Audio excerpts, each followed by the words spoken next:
Vamos hoje iniciar os nossos trabalhos, a nossa aula, tratando da ação de demarcação de terras. A ação de demarcação de terras ela vem junto com a ação de divisão e trata de terras particulares que encontra-se exposto ali no artigo 569 a 573 em suas disposições gerais.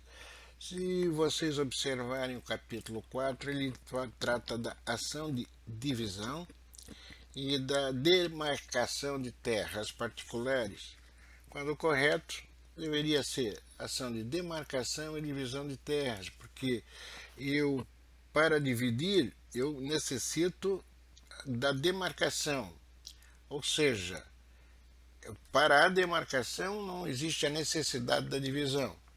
Já para a divisão, eu necessito, obviamente, da demarcação.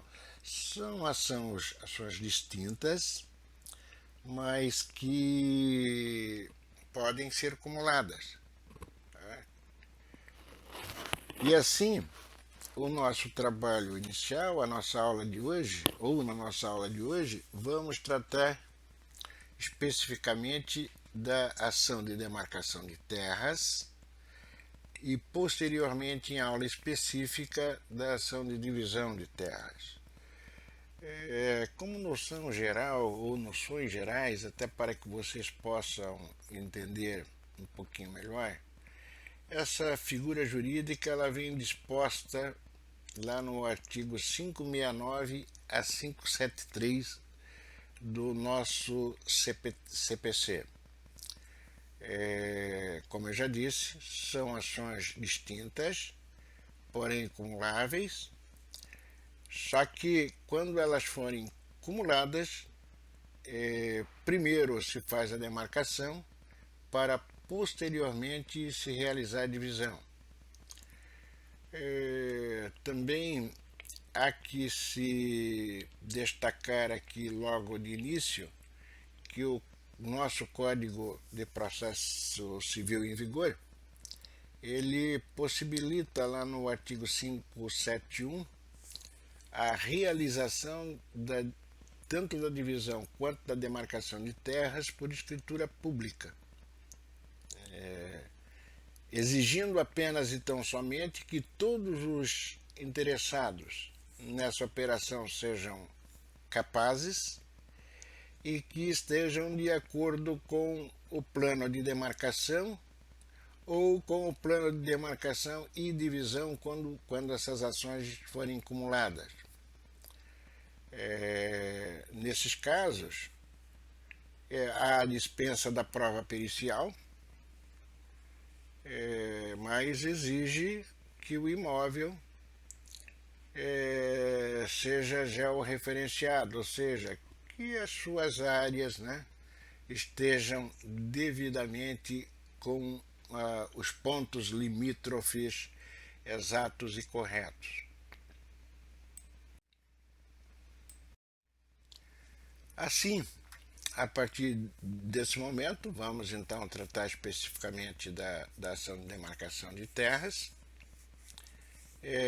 que tem por objetivo, que tem por finalidade cessar a confusão existente na linha demarcanda entre imóveis confinantes. Ou seja, o objetivo da demarcação é colocar, fazer com que o réu, quer dizer, a parte contrária, diga exatamente até onde vai a linha limítrofe do seu imóvel e que venha a aviventar, que venha a indicar onde é que encontram-se os marcos divisórios que até ali estão incertos e um pouco confusos. O objetivo é justamente esse, é regular a situação na linha limítrofe de imóveis confinantes.